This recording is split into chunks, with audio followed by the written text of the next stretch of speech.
सुन्नुहोस् कथा, म कहिल्यै ठुलो मान्छे हुन सकिन। प्रस्तुत छ सुशील गौतमबाट। म कहिल्यै ठुलो मान्छे बन्न सकिन। सानै हुँदा ममा ठुलो मान्छे बन्ने भूत चढेको थियो। आज जिउ ठुलो भयो, ढाड ठुलो भयो, तिग्रा ठुलो भयो, तर मान्छे चाहिँ ठुलो हुन सकिन। हिजो ठेकीको दही हत्केलामा राखेर दौडिँदा कति नै बाँकी रहन्थ्यो र कान्ना मुनि पुग्दा हेर आज त्यही हत्केलामा लिएर कुदेको दही कोसौं टाढाको खोलामा पुग्दा पनि जस्ताको तस्तै हुन्छ।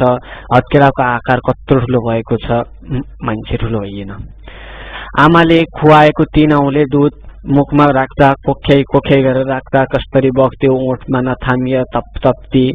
आज त्यही ओठले कति ठुलो याक थाम्छ, गैँडा थाम्छ, एक मुठी बलवान चपक्क थाम्छ। ओठको आकार कति ठुलो भएको छ, मान्छे ठुलो भएन। नङ ठुलो भयो, नङमा टाँसिएको छाला, छालाभित्रको इपिथेलियल मांसपेशी, रक्तनली, बोसो, आन्द्रा, भुँडी, जलदर, मलदर सबै ठुलो भयो, मान्छे ठुलो होइन। ठुलो मान्छे हुने प्रयास नगरेको पनि होइन। स्कुल जाँदा सरले राम्रोसँग पढ, ठुलो मान्छे बन्छस् भन्थे। घर आएर कति राम्रोसँग पढे, तर अफसोस कहिले पनि जाँचमा आउने प्रश्न र मेरो उत्तरको चाँजो पाँजो नै मिलेन। विज्ञानमा प्रश्न आउँथ्यो, सियो पानीमा डुब्छ तर जहाज उत्रिन्छ किन? म लेख्थेँ, बाबा बनाएको नै पानीमाथि उतार्नु हो त कसरी डुबोस् त्यो? अंग्रेजीमा सधैँ विवाद पर्थ्यो।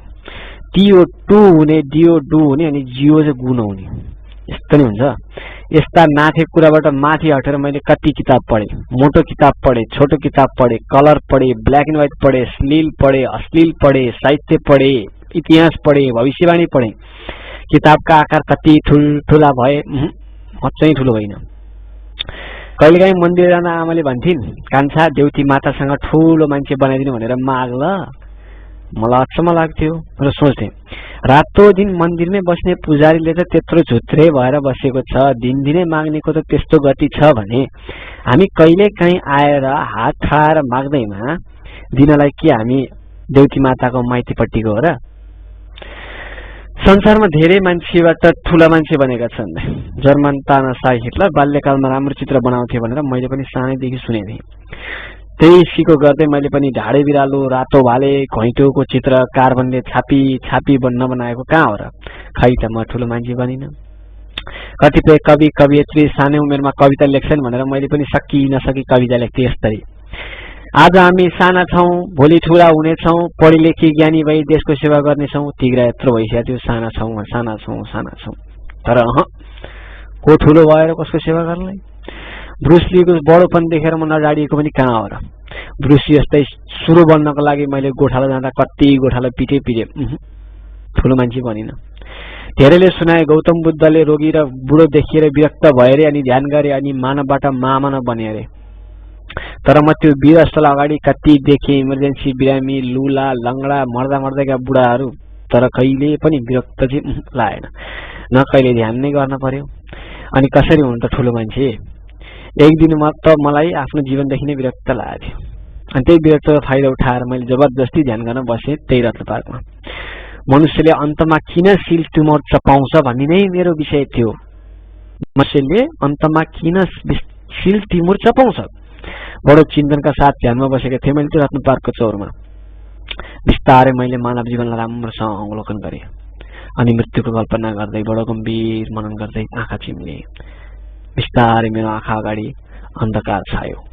म मानवबाट मानव बन्ने संक्रमणमा थिएँ। अन्धकार बिस्तारै बढ्दै बढ्दै गएर बिस्तारै बिस्तारै बिस्तारै बिस्तारै म अन्धकारमा डुबेँ। मेरो अगाडि केही पनि थिएन, मैले केही पनि देखेको थिइनँ। मैले बिस्तारै सोच्न थालेँ, मानव जीवन के हो? त्यतिकैमा समय बितेको ख्यालै भएनछ। केही समयपछि आँखा खुल्यो।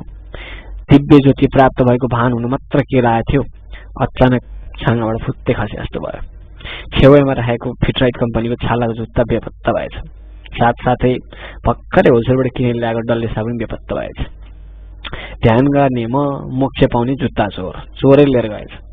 त्यसपछि म बागबजारसँग खाली खुट्टे आएँ। त्यहाँबाट साथीको घरमा चप्पलमा आएर घर आउनु पर्यो। यस्तो बिजोग। सर आइज्याक न्युटनले रुखबाट स्याउ खसेको देखेर महान वैज्ञानिक बन्यो अरे। ल हेर है, तर मैले पनि त बारीका रुखबाट आँप, भोगटे, रुख काटेर खसेर पटक्कै फुटेको देखेको छु। खै त अहिलेसम्म गुरुत्वाकर्षणको थोपको हिसाब चाहिँ गर्न आउँदैन कसरी हुन्छ ठुलो मान्छे। फेरि ममा ठुलो मान्छेमा भएका धेरै विशेषता पनि छन् है। आइन्स्टाइन भन्दा भुलक्कर छु, स्टेफन हकिङ भन्दा रोगी छु, बब मार्ली भन्दा धेरै गाँजा खान्छु, गान्धीको भन्दा ठुलो ताइलो खुइलेको छ। यस्तो विशेषता भएर पनि म चाहिँ ठुलो मान्छे बन्न सकिनँ। खै किन हो किन? इमान सिंह चेम्जोङलाई स्कुलमा पढ्दाखेरि साथीहरूले जङ्गली भनेको एकले गर्दा अध्ययन गर्न थाले रे, त्यसपछि उनी ठुला मान्छे भए। मलाई त झन् जङ्गली, खाते, चोर, गुण्डा, डाका दुनियाँ भन्थे। खै कहिले पनि एक जागेन।